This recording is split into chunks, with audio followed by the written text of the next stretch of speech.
নিয়ে বলতে হয় কাদেরকে ওয়াজ করব।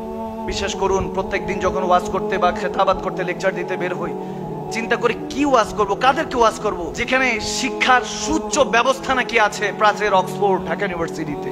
তোফাজ্জল নামের এক যুবক, ট্রেন্ডিং এখন পুরা সোশ্যাল মিডিয়াতে, তাকে দেখা যায় পাগল পিটিয়ে মেরে ফেললো, তাও খাবার খাওয়াই। নাউজুবিল্লাহ পড়বেন না? নবীজির মুসলিম শরীফের হাদিস বলে এমন জামানা আসবে কে কাকে মারছে, কেন মারছে নিজেও জানবে না। ঠিক কিনা? ঠিক কিনা বলেন না?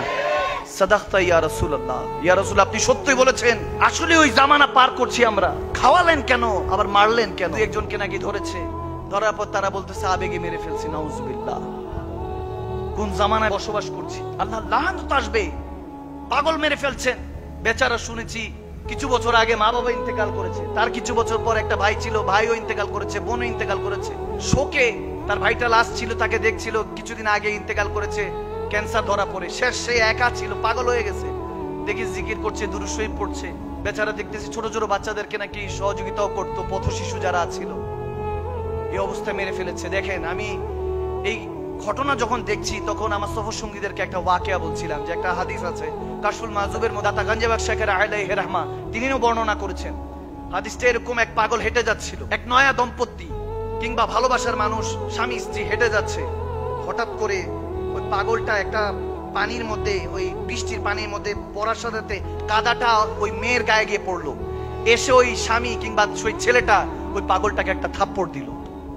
থাপ্পড় দেওয়ার পর পাগলটা কিচ্ছু বললো না, শুধু একবার আসমানের দিকে তাকিয়ে সোজা হেঁটে চলে গেল।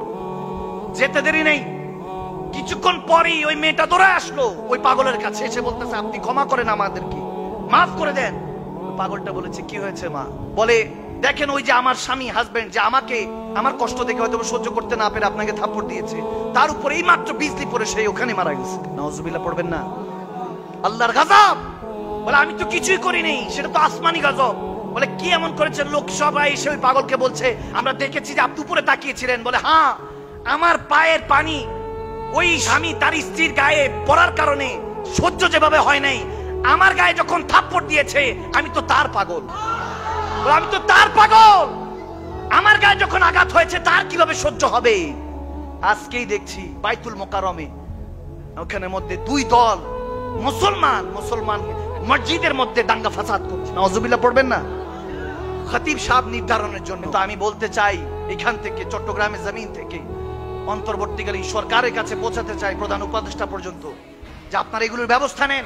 ওয়াতাসিমু বিহাবলিল্লাহি জামিআ ওয়ালা তাফারাকু। আমরা বিশৃঙ্খলা পছন্দ করি না, আমরা চাই মুসলমান রসুনের কুয়ার মতো থাকবে, এক হয়ে থাকতে হবে মুসলমান।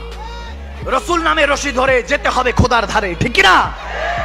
আমরা দেখতে পাচ্ছি এই দাঙ্গা ফাসাদ কারা করছে আপনারাও জানেন। ব্রাহ্মণবাড়িয়ার মধ্যে ছোট ছোট বাচ্চারা জশ্নে জুলুস করছে, মিছিল করছে, আগুন লাগিয়ে দিলেন, নবীর জুলুস, একজনকে শহীদ করলেন। তারপর আমরা দেখতে পাচ্ছি ওলি আল্লাহদের মাজার, যাদের উসিলায় সিন্নি খাইলাম মোল্লা চিনছি না, আওয়াজ দেয় না কেন? বারা আউলিয়ার পটভূমি, এই চট্টগ্রাম ওলি আল্লাহর দেশ, 360 আউলিয়া বাংলাদেশ। এই আউলিয়া দেশের মধ্যে যারা ওলি আল্লাহদের মাজার ভাঙচুর করছে, আপনারা মন্দির পাহাড়ে দিয়ে মাজার ভাঙছেন, এটা কোন বৈষম্য? তাহলে কিসের স্বাধীনতা হলো? এই স্বাধীনতার ধিক্কার জানাই আমরা। এটা কখনো স্বাধীন হতে পারে না। এটা এই ব্যবস্থা যদি না নেয়, এগুলো সমস্ত দায় অন্তর্বর্তীকালীন সরকারকে নিতে হবে। আমরা শাহজালাল ইয়ামানির উত্তরসূরি, আমরা শাহপরান ইয়ামানির উত্তরসূরি।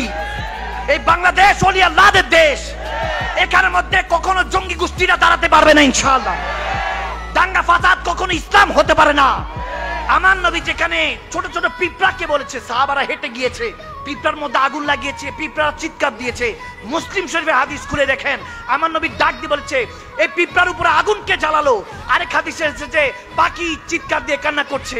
আমার নবী যখন জানতে পারলো ওই পাখির বাসা থেকে পাখির বাচ্চাদেরকে নিয়ে গিয়েছে, আমার নবী চিৎকার দিয়ে ধমক দিয়েছেন, বলে এই পাখির বাচ্চাদেরকে কে সরিয়েছে? তার মাকে বাচ্চাদের থেকে আলাদা করেছে। এই বাচ্চা এই পিঁপড়ার উপরে আগুন কে দিয়েছে?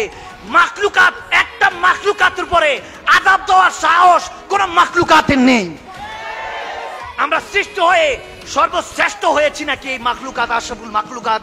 আমরা মানুষ না, আমাদের থেকে পশু অনেক ভালো। এখন ওই অবস্থায় পৌঁছে গিয়েছি আমরা।